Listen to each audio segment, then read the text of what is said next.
Biodiversity is Sustainable Tourism and the SDGs. It's only about 7 days prior to our major event in Croatia and Slovenia, and I'm delighted to have an expert on sustainable tourism and the SDGs with me. Her name is Brianda LOPEZ. She's the head of programs and standards and sustainability of Hostelling International. Thank you so much for joining us today, Brianda. I say a few words about your organization, about you, and then I hand over the floor to you to share with us your experiences, personal experiences, professional experience on the topic. So Hostelling International is the 6th largest accommodation provider in the world. You have nearly 4,000 hostels in 88 countries. That is more than the ASEM constituency. So we hope that there is one at least in each of the 51 member countries of ASEM. And you have one of the largest global community of travelers with over 3.5 million members. I'm quite sure that a lot of them are also ASEFSU alumni. We still need some years to reach 3.5 million people as our participants. The ASEF Summer University ever contributes with 51 to it. So you hold a Bachelor in Business Administration and Management. You have also a Master's in Sustainable Development and Environmental Management. I understand you are a travel and sea enthusiast, and you're very much engaged in international travel and the international travel community. You're an active member of the Global Sustainable Tourism Council, and you are also a recognized sustainability internal auditor. It's good to know that you are part of the board of the United Nations World Tourism Organization affiliated members. From there, you will also share your experiences during this upcoming webinar. So I would say the floor is yours after the last technical announcement from my side.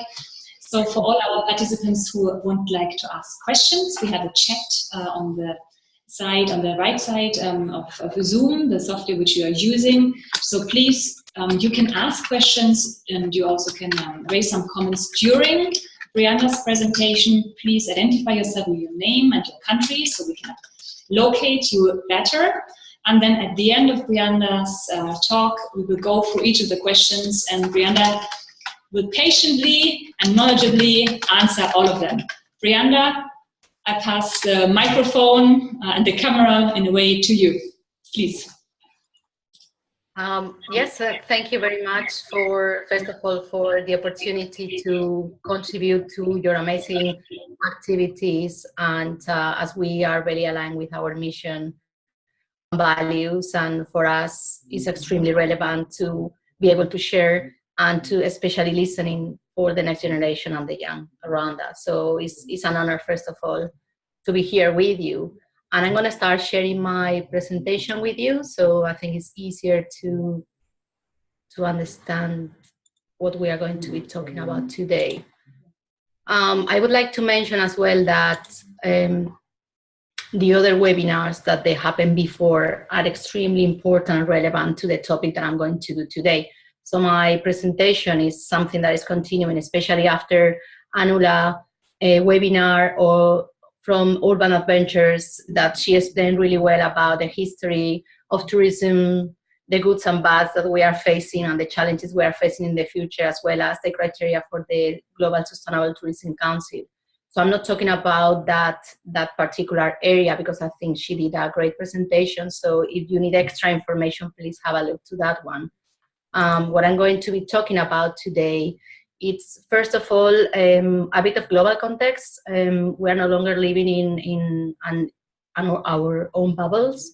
So yeah, sharing some thoughts and things like we consider when we talk about, in our case, sustainable tourism or travel. Then I will be talking about our near future, this is the 2030, and of course those are the Sustainable Development Goals. Then before I explain how we work with the SDGs, I would like you to know a little bit more about HIGH. And finally, before your questions, I will be sharing some of the solutions, how we address the Sustainable Development Goals in a practical context. So let's start with, first of all, some thoughts. They are not academic or anything, but I think this is something that we always think about. And the first is destination. We are hostels, but we are no longer a hostel as itself. We are part of something much bigger. And I think, you know, all about globalization and how easy and how connected we are all. But if you look at this picture, a hostel could be some of those buildings, and you can see the need or interaction and how we interact with communities, how we interact with the government, how we are part of something that is much more than a hostel.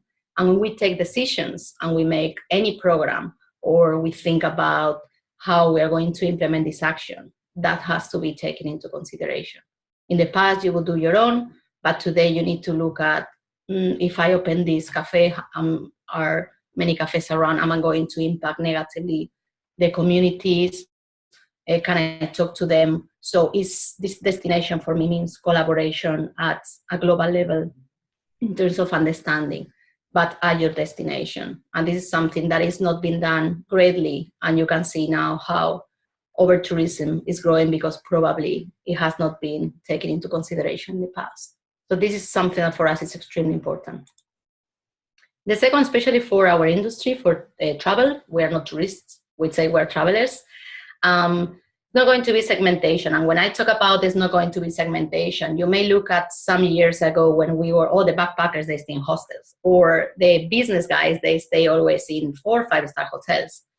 The tourism industry has evolved massively, and we are looking about maybe someone with a lot of money staying in a hostel because they share the way of thinking, but then maybe going for a very luxurious spa activity and maybe traveling with a business class. So there's no segmentation in the future in terms of what it was thought in the past about the market. So we need to consider anyone part of what we do, and if the future of tourism is based on what I'm saying here, and it's about emotions and experiences. People are looking for experiences. People are looking for, what am I doing in this destination, or what am I expecting for the hostel in this case, or for a hotel, or for anyone from another organization, provide experience. And this is also with the Asia Europe Foundation is providing its experiences for you. So if we talk about tourism or travel or any other industry, I mean, the expectation from the next generations are clear. And this is about how they feel, they want more purpose, and how and what they experience. So again, we are not hostels, we are experience providers.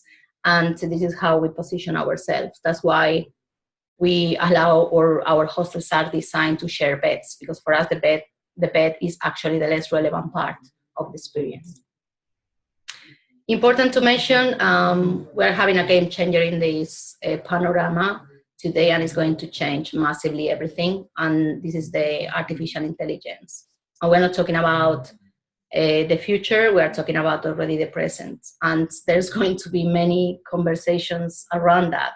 And we need to look at the goods that the artificial intelligence can provide, including big data, algorithms, but also we need to be carefully looking again how this is going to interact in the global community or also in the destination. So that's going to be very interesting to see and to understand, but also carefully ensuring that is fitting into a better society.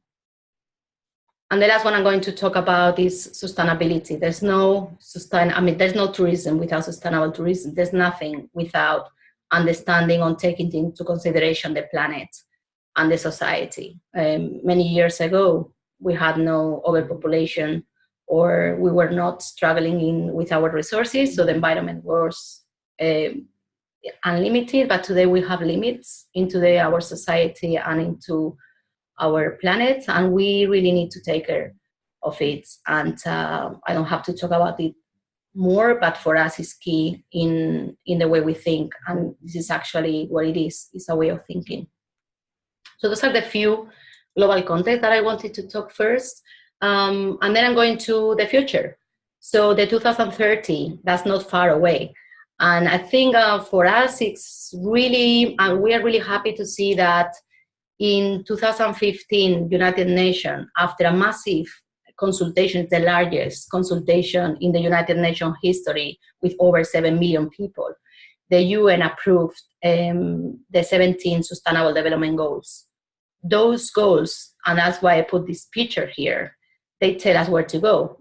So if you would ask me, what is the ideal world in the future looking like from a global context? Probably the Sustainable Development Goals with a future with no extreme poverty, where we have more resources and we use them better. It's a clear picture on how we could look like, and I'm really happy to see that the UN was brave enough to also to look at not just for the developing countries, but for every organization and also for every person in this world to contribute to them in the way they see it has to happen. So that's for me, the SDGs, how I look at them, and that's for us really key for what we do since 2015. And I'm here, of course, showing the Sustainable Development Goals. So those are those 17 goals.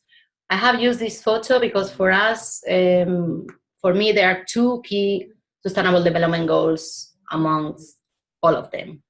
And those are the 16, that is peace and understanding, and the 17. I don't think without peace we're going to achieve any of the ecological or the social ones. They will be extremely difficult if we are not in a society where peace, justice is in place. So for me, that's really a priority.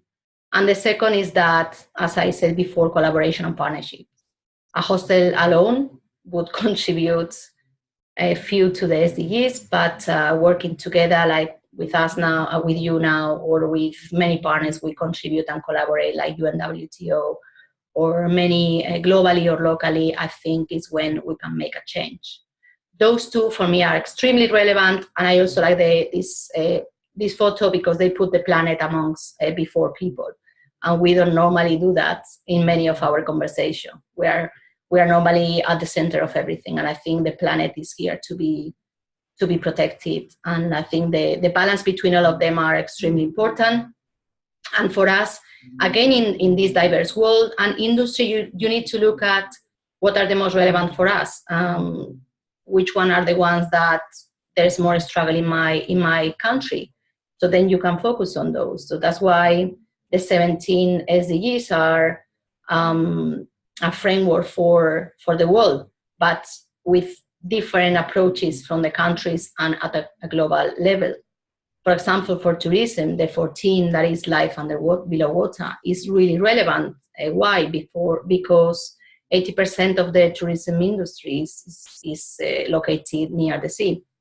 So if you would like to get guests in a hotel or in a hostel or in a bed and breakfast or anywhere that is close to the sea, and you sell the beautiful beach, and that beach is full of plastic, forget about having the best accommodation in the world. No one is going. So especially for us in tourism, we sell environment and experiences, and it's extremely relevant to work now and contribute to the world.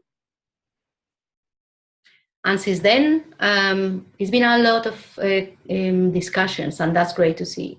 We're talking about 2015, end of 2015 approved. We are now 2018, and it's a lot of conversations. Sustainable Development Goals are everywhere, and that's really great.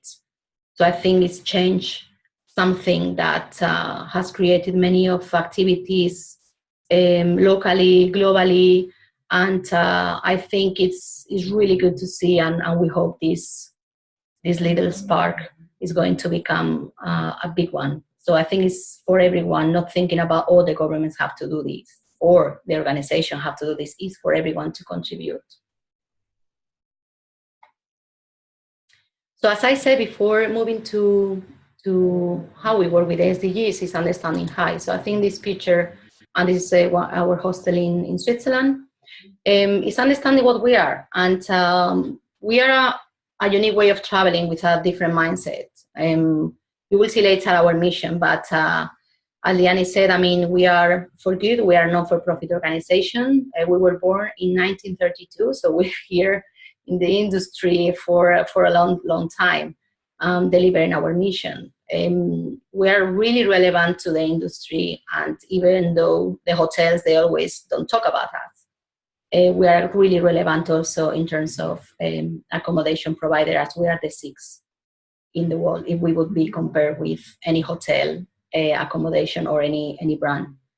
We have reached 1,800,000,000 overnights, and that's massive since we started. And Yeah, we are a membership organization. We've been born as membership organization. We interact with our members in 88 countries, and we try to drive our mission everywhere. But we are very democratic. You would compare our system as the UN, and our key demographic, of course, is hopefully the ones that are listening today, millennials and Gen Z. We've been always focused on the next generation, and we have been trying to facilitate youth travel for many years. You can see here a map of where the hostels are, and of course the movement started in Europe, so Europe is really full of hostels. And even though our less presence is in the Africa, you can understand reasons why, and it's a pity, but it's many due to political issues. But we have also a big presence in the Asia Pacific as well as the Americas. We have a few, again, Russian presence, but we are trying to spread our network. But you can see if local activities, its mission is driven in all those dots, the world, we say, it could be much better. So that's why our mission is extremely relevant, because we are driven by that. And this is our mission. And I have to mention again that the mission was written in 1932. It seems like naive, but it was really an amazing way of thinking and really ahead of the times.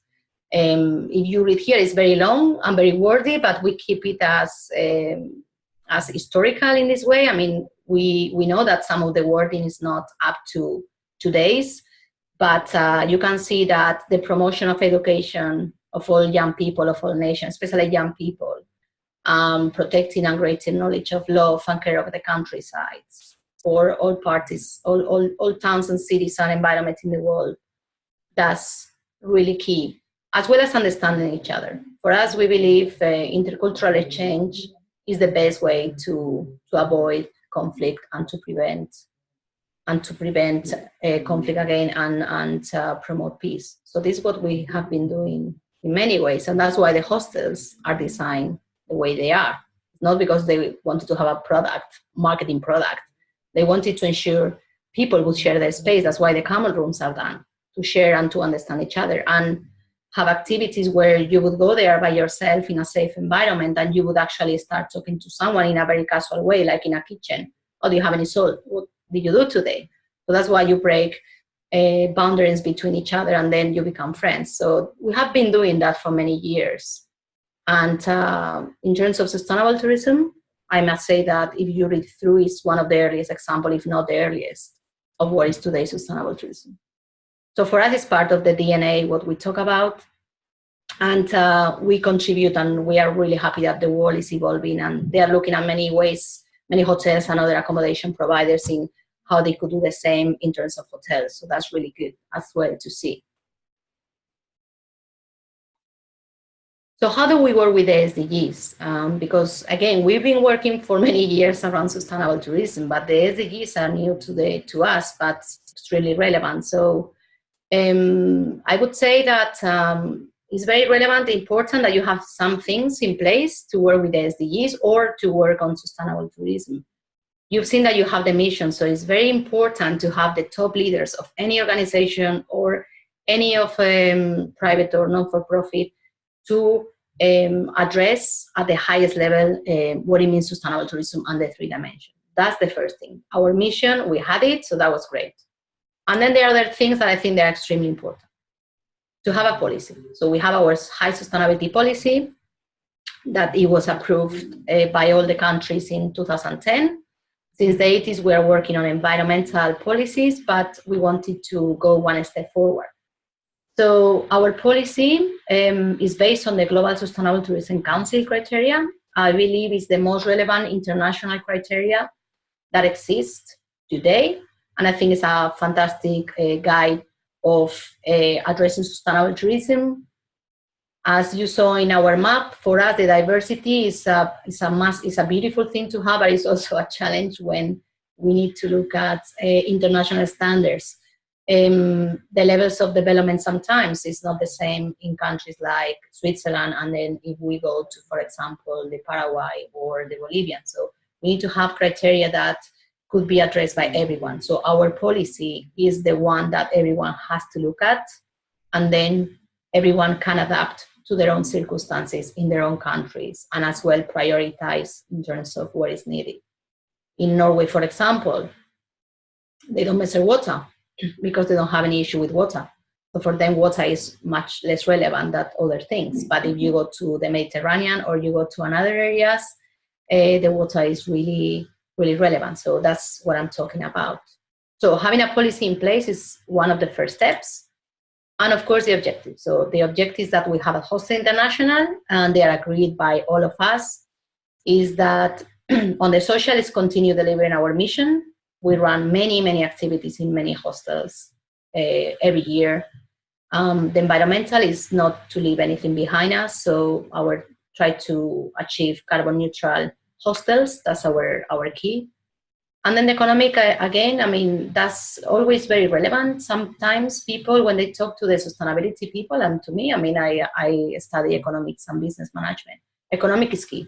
I mean, financial sustainability has to be always thought, and if you don't have a financial sustainability to continue or a profit to invest, is going to be really difficult to promote or to support an environmental or social activity. So again, I always say for the non-for-profits, there's more responsibility to make profit, to reinvest in the mission that actually maybe other private organizations where the money or the profit goes to stakeholders.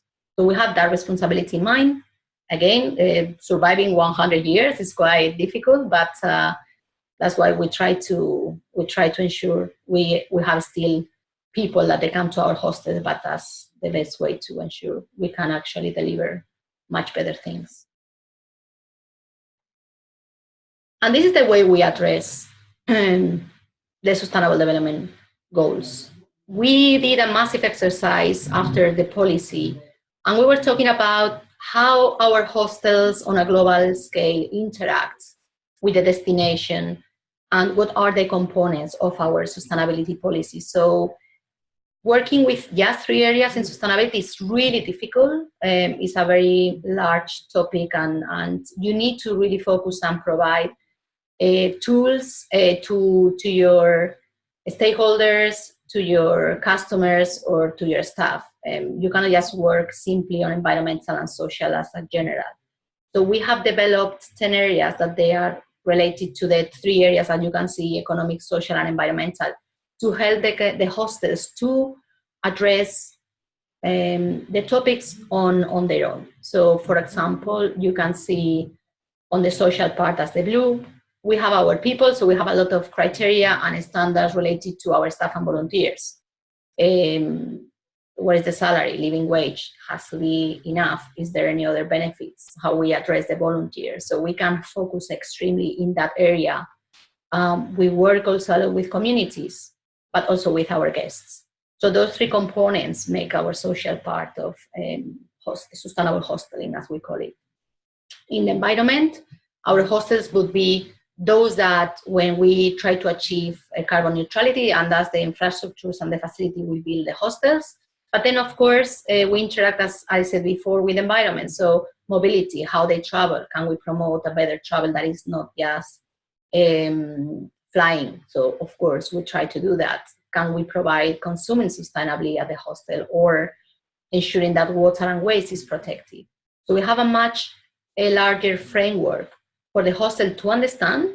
That's really first step, to understand what we are talking about, to communicate, and also to see which areas they are stronger, so they can also focus in the future on the ones they are not. So this framework works for all the hostels. Some of the hostels are more focused on the social, some of the hostels are more focused on the environment, some of the hostels are more focused on the economic. Key, as I said before, to financial sustainability, we need to create a profit, so the business model has to be there.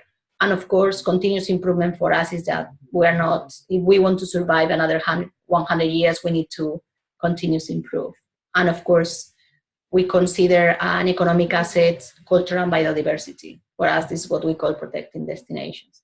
So those are the ones that once we work on one of those frameworks, we address the SDGs themselves. So that for us is key for you to understand how we operate. And then the last one, but not less relevant, is we have our own quality and sustainability management system. Like you may see like ISO, this is made by Hostels for Hostels. So we have tools, more concrete tools to help them to actually advance on sustainability, and also marketing tools to ensure that the hostel gets the certification. We send auditors from all over the world. And this is a training we had in Hong Kong with delegates from China. And it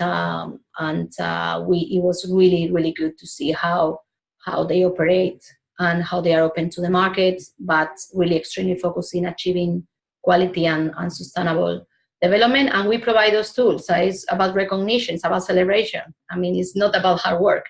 It's always about having this part to say, guys, I mean, you are doing fantastic, you know, regardless what you are doing. So if you see in the future in our hostels those type of labels, it means that they are really working hard in quality. Also, quality means providing and offering a memorable experience to our guests, and sustainability as well, work in the communities and the environment. So those are the 4 areas that we consider extremely relevant. And if you need more information in the future, I'm happy to share with you any of them. But with that and resources in place and training, of course, you can achieve a lot. So that's the way we work. So let's go how this is seen on a practical level. So I'm going to talk about some global and some local activities. First, globally, we have sustainability funds. So how we can support achieving carbon neutral hostels. So our guests, the ones they book with our platform, highhostels.com, many of them, they donate or they offset all their overnights with that we work with My Climate, or they donate some money that we can actually run a competition and reinvest the money to hostels to reduce the CO2 emission. This is a very powerful project that has been running for over 5 years, and thanks to our guests and partners, we have been able to contribute with over 300,000 euros and support 19 projects worldwide. And this is not just about fighting climate change by reducing the CO2 emissions, but we have been able to contribute to improve sustainable livelihoods in areas where actually they have less access. So through My Climate, we have been able to work and invest in sustainable projects in China, Malawi, and Peru, as well as we have supported so far 16 of our hostels to reduce the CO2 emission. So this is an ongoing project, and we have been able to reduce wood to generate jobs, and so far we have been able to reduce and offset each year 7,000 tons. So that's quite important, but we have not been able to do something like that with, of course, our guests, and as I say, the ones they think like us. So this is one on the environmental side that is every year. On the social side, and this is a global, and I welcome everyone to participate this year, is the Peace Postcard Party. For us, as I say, intercultural exchange is key to everything, understanding the other on an individual level, and this is why we promote at each hostel. So every 21st of September, the International Day of Peace, we celebrate that. And we make a big Peace Postcard Party this year, where we are going to send, in collaboration with the UNWTO, we are going to help and ask each person to send a message of peace to the United Nations. The United Nations is going to receive all the messages from all over the world, so I invite everyone to provide a message of peace to them. And the message of peace, as we want to connect it to travel, we want to ensure that the message is about which travel experience, even though in your country, has changed your mindset when in terms of how you perceive the world, or how you perceive the other person or the other culture. And so that's very relevant, and we are aiming to reach 50 social media impressions, and we are going to work with influencers that they are going to help us to raise the message. So again, SDGs 16 and 17, we do it with partners. We want actually, I had a comment, OPs is the 16, OPs is extremely relevant. And we are going to continue pushing for that. So that's a global project. Let's go local. So again, the connection with the SDGs and the framework. Our communities, as I said before, is one area that we want to work with our communities. So our association in Bolivia has an amazing project in partnership with $1 glasses, where actually they help the rural communities to have something as simple as having lenses. It seems like something, or everyone has access to lenses, but it's not the reality. And it makes students or children really feel that they are no one. And what we do is we ask people that stay in our hostels in Bolivia to go with the professionals that work in this program and to help to reach children or elderly to actually provide a good sight. So even though this is the area of the communities, you can see at the bottom the SDGs we believe we reach with this project. And this is how we connect our framework with the SDGs, because it's easier to connect in this way. And the last project I'm going to talk about, this one is local, is when we talk about protecting destinations, biodiversity and culture. So here you have two about biodiversity and culture. So the hostel in Luxembourg, for example, in the city of Luxembourg, they have a beehive on the rooftop. And what they do is they ask school groups to actually learn about the importance of bees, but at the same time to taste the honey and to collect the honey from it and to use it as breakfast. So our partnership there is beehives, local beehives. So then they go there and they teach our schoolers about the importance of bees, that they are so relevant for conservation. And on the other button, you can see the hostel in Colombia. Culture is all about dancing, or is about art, is about food. So in this case, if you stay in our hostel in Colombia, they're going to offer you salsa lessons. That it cannot be more Colombian than that. So it's also about providing fun, but ensuring that it's connected to the communities. And then we have many programs like this all over the world, because having your unique experience at the destination is that why we have global and local activities, because they have to be connected to the destination. So it could be anything in any other country that is actually an amazing thing to do when you come from another. So again, those two activities, they are connected with SDGs. But the way we work, I hope it's been clear, and we connect the framework that for us is easy to work with any of the SDGs, 1, 2, 3, or many, ensuring that we can also and always contribute to that. So I think that's all. I hope that you understood my presentation and what I meant to explain to you. And if you need any extra or information about what we do, I'm really happy to share it, and I welcome any question, Donnie. Thank you so much, Brianda. I felt very much reminded of a few things. First of all, it's true, it's all about the experience, and the last slide which you were showing, the hostel in Luxembourg, we actually have been there about 2 years ago with our Young Leaders Summit. So it was a nice memory which you brought up, and the experience was the hostel and was beyond, that is for sure. I also felt very much when you shared your mission statement, reminded of what ASEF is doing, promoting, understanding, bringing people together in a joint space, a safe place where they can share their perspectives, their experiences. So we're very similar in this. It was nice when you shared your mission statement to identify and to see, oh, we are exactly on the same page and following the same path. Okay, so I invite our participants to raise questions. When you raise a question, please write them in our Zoom webinar chat group. And while we are waiting for the first questions to come in, from our side, from ASEF side, we have 2 questions. My colleague Akhil, who is next to me, would like to ask a question. I also have a question. I take the liberty now to start. You have shared with us wonderful examples how you engage the local community in your work. You also shared with us how you engage your 3.5 million members. I mean, this upcoming event on the 21st of September is a great, really a great initiative.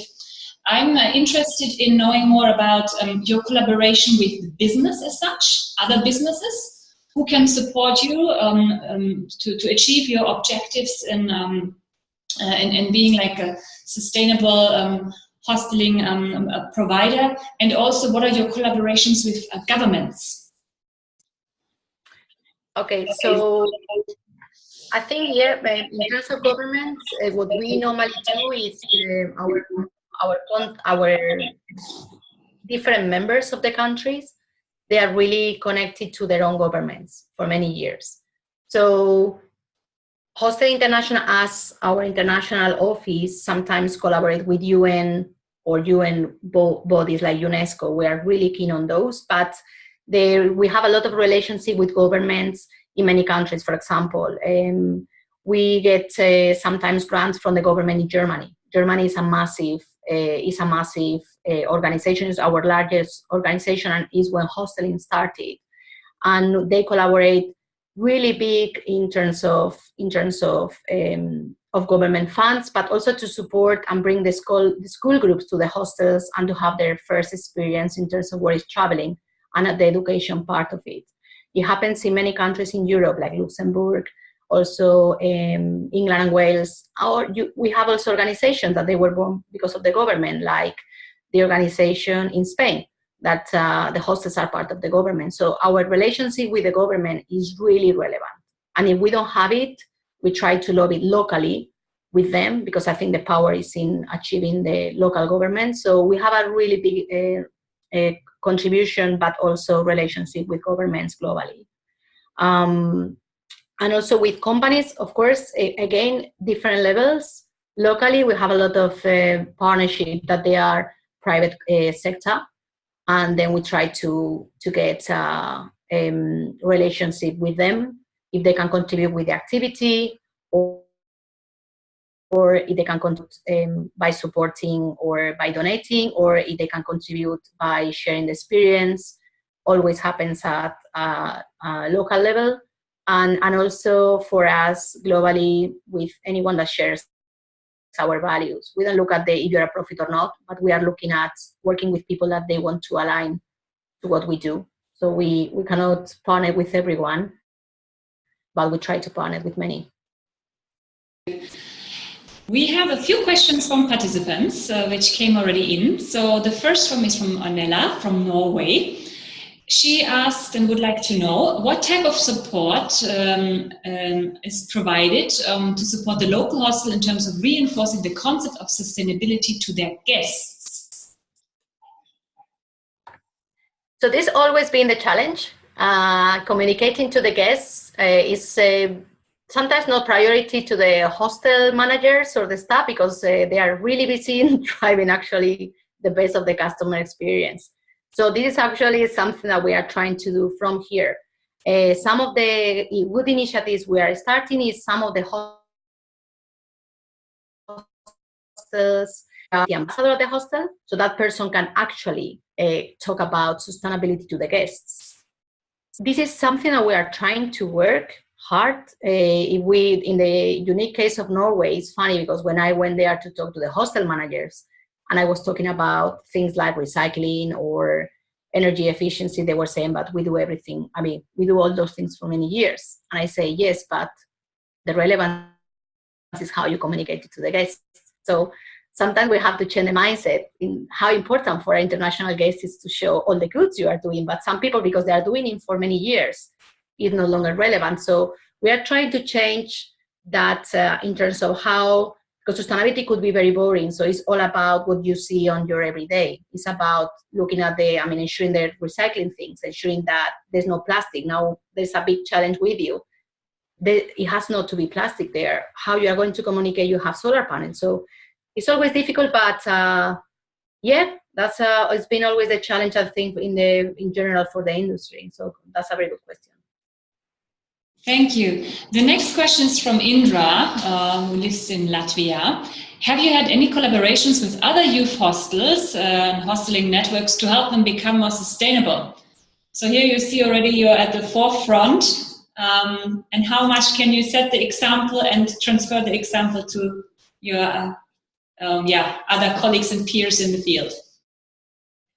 I think by setting an example, and there's amazing new hostels that they are not part of our network, that they're actually doing really, really good things. So we are not exclusive to any other that they are not contributing to what we think. So that's really great. And by having a big network and being relevant, and now being in the UNWTO, ensuring hostels are really relevant to the industry, especially the concept behind the hostel, I think is the best way that I can do to promote it to UNWTO and ensure that they feel represented, because sometimes it's the accommodation sector is all about hotels, and that's not really true. 80% of the tourism industry is small and medium enterprises.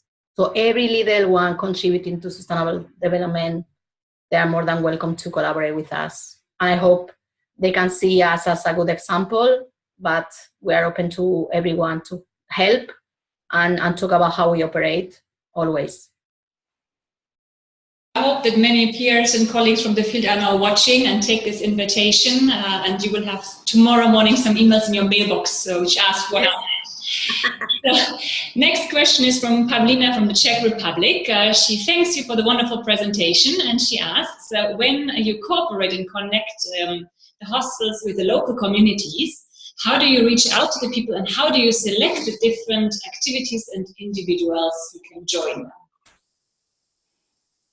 Yeah, that's interesting, because sometimes it could be very overwhelming. So I think it depends of each location. You are going to see probably one or two maybe community-based activities, and we run activities sometimes from volunteers. If you go in the Czech Republic, for example, in Prague, we have a great collaboration with one person, one guy that is very knowledgeable in history, and he comes to our hostel, and he goes with our guests and makes a really fun trip around the city, explaining the city in a different way, also from the sustainable development perspective.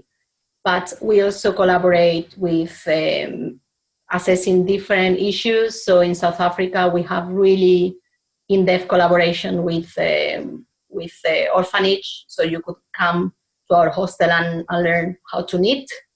And this knitting is going to be to some people that they have no access to clothes. So it's very broad. Again, I mean, it depends of each of the local communities. In China, we have a lot of projects with communities as well. In Japan, as an example, now we contribute with an organization that in the Sleep for Peace, they are going to raise funds for them. So I could just need another hour to tell you all the examples that we have. Definitely happy that you selected us as a partner, and you joined the partnership consortium for the summer university. So the next question is from Akila from Brunei, and also from Daniel, who is from Hungary, and they're a little bit more linked to the general management of Hostelling International. So Akila, looking at the numbers of your hostels worldwide, she asks, how do you actually manage all your hostel partners, since there are so many? Curious to hear about that. That's true, to keep them all under one roof and following the same direction. And Daniel is asking, you mentioned that you could support many important projects from the money that comes from the bookings on the Hostelling International website. So now comes the question, when it comes to online bookings, there are big players such as Booking.com. How can you compete with these other booking websites? Can we put these both questions and the answer together, as it's both about management and also how to survive in the big field of competitors. And that's the key. As I said, financial sustainability is really extremely relevant today. So first, the management, we are organized in a way that we have our meetings, relevant meetings every year. So this year now in October, we have our conference that is every 2 years where we decide about everything. And we have a motion about plastic, not having plastic in the hostels. And then is when they all contribute and vote. So the decision making is happening there. And then we have meetings with the CEOs of all the countries to ensure that they know how to operate in their own countries. And then what we create are networks. So for me to work with in sustainability field, we have sustainability coordinators in each of the countries. When we meet, we talk, they raise their challenges, and then we advance, and those are the ones they will talk to the hostel managers, and then we will implement.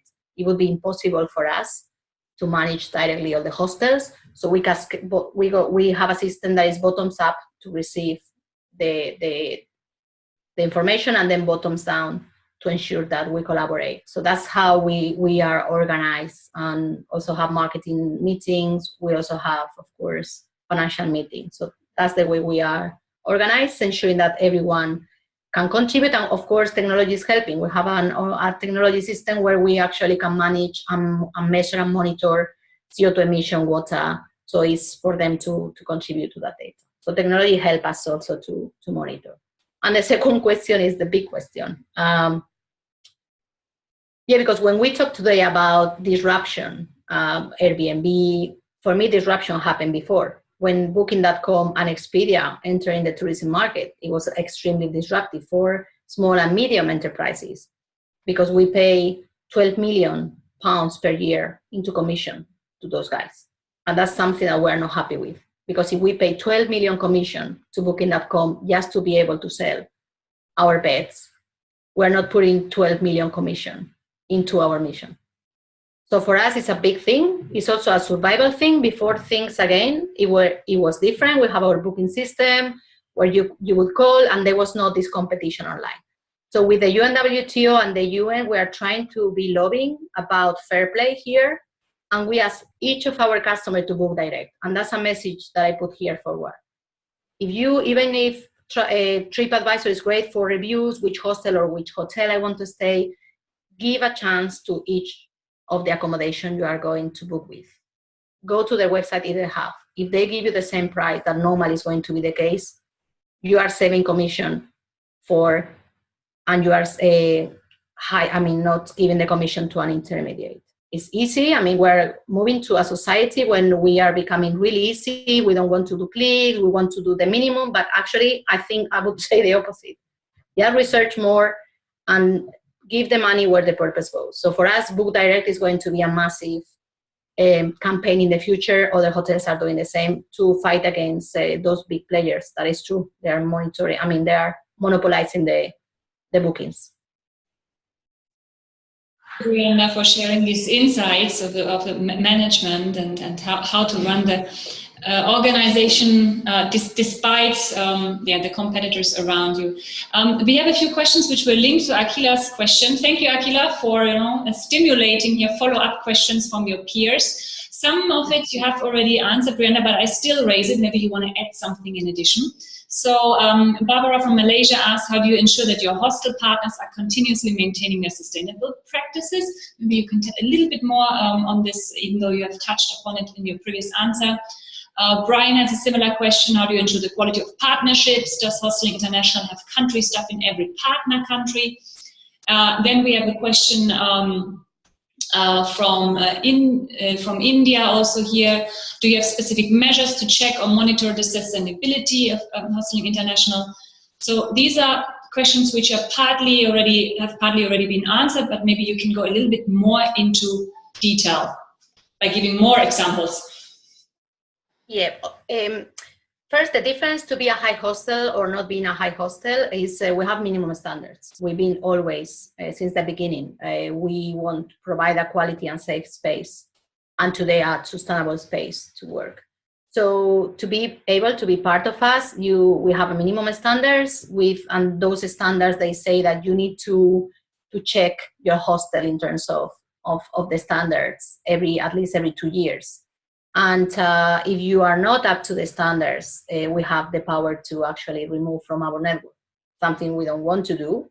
And we are really supportive. That's why we want to contribute. But the first way we ensure that the hostels are up to our standards is by sharing training, but ensuring that they comply with. And technology really today is amazing for that.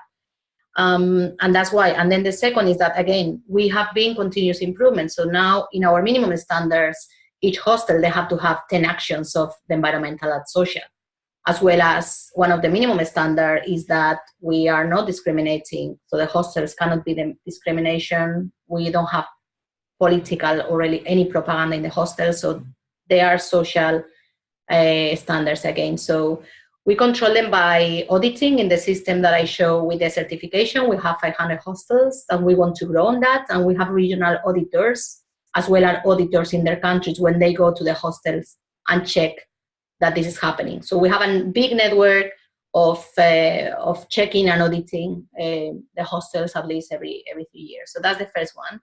And the second is I heard about KPIs and measuring.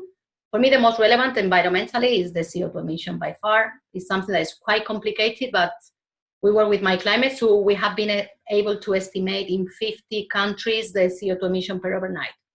So that's the first reference.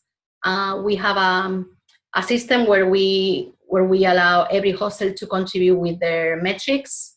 We have KPIs for environmental and water per overnight, quite important, or electricity if you don't have the CO2 emission, but also on the social, how many activities you run per year in your hostel, how many participants, do you have any activity with the community, what is the contribution to your community, or how many hours of volunteers you have. So we want to measure our impact globally. That's complicated, but we have the tools to ensure it happens. I hope I answered that. I'm not sure if I'm missing something, Leonie. I always have to wait a little bit to switch to my microphone back to ASEF. I think you answered all of the questions. I wanted to take one or two more questions, but here we have an interesting comment from Anula from Urban Adventures with regards to, yeah, you're smiling now. Now we are going into a discussion for a webinar. That is exciting. So she's commenting on your response to booking.com and basically accommodation providers. I need to disagree. For example, book.com invests a lot of money into sustainability and supporting sustainability projects and initiatives. Most of the accommodation providers wouldn't have a chance to sell anything without marketplaces like Booking. Commissions is their business model, so it's fair to earn money. Of course, each company should be encouraging customers to book directly, but she thinks it's not really fair to say that companies like Theo or Booking.com are trying to get a monopoly. It's a free market after all, and their contribution to sustainability is significant anyways. So this is an interesting discussion which we can start. We can obviously continue this right now. I'm looking at the time, but I'm very happy that both Anula and you are part of our ASEF University Consortium, and we can take this discussion further, maybe discuss it also with our participants during our 2-week course, which starts next Wednesday in Ljubljana in Slovenia. I have one more question which I, however, have to squeeze in because Janka from Bulgaria is asking. Is the membership fee for, sorry, I have to scroll a little bit down right now. For the hostels, does it differ in terms of location, economic situation, the country, and the size of the hotel, etc.? Are the different membership fees basically adjusting it to the local conditions? So you have more options to join. So there are more hostels and which would enable more locations to join. Yeah. So in terms of location, if we just allow one member per location. So for example, if Germany, that it was one of the founders, would like to expand the network, each hostel in Germany should apply to Germany. In order to get hostels in a country where we don't have members, we encourage them to first to gather together and create a mini network of potential opportunities. And then we have a minimum standards to join Hostelling International. So we have like a minimum numbers of membership, or the hostel should comply with the minimum standards. And definitely we would like to have someone like a national association, we call them, in the country when we don't have. One hostel alone for us in a country isolated is really difficult, because at the end there's not really communication, but we are really welcome to open new associations, we call it. Even the minimum is 5 hostels per country. So you could gather, it doesn't matter if it's your own or it's five hostels that you gather together, and the same concept of has to be a non-for-profit organization.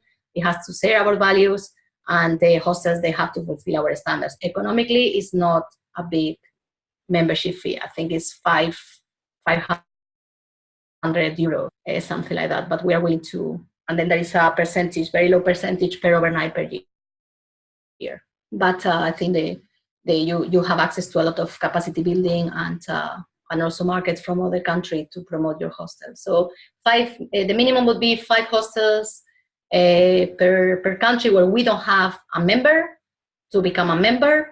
And if you are in a country where we have a member, you have to talk to the member and convince them that your hostel is amazing, and there is an opportunity for them to say, okay, yes. Okay. Thank you so much, Brianda, for being patient with us, taking also the last question close to 6 o'clock here, Singapore time. It was great to hear from you more about the history, about the genesis, the objectives, good practices, actually best practices. I very seldom say best practices, but some of them are really best practices in the field of how you can run sustainably hostels. I also thank our participants for the questions, for critical comments, for adding a few, giving their feedback. And I see now, I think it's a great start. We can have a good debate, a good discussion in Croatia and Slovenia in a few days' time. And I look forward to our continued partnership, Brianda. We are happy to be one of your selected partners among the many members you have, the many organizations you run, and the many, obviously, partner institutions you have worldwide. So have a good day, you, and to all our participants and audiences. See you partly in Croatia and Slovenia, otherwise at the next webinar for another project which is happening soon in Belgium, Brussels, on ethical leadership, which is partly also linked to sustainable tourism. Thank you so much, and have a good day. Thank you. Bye-bye. Bye.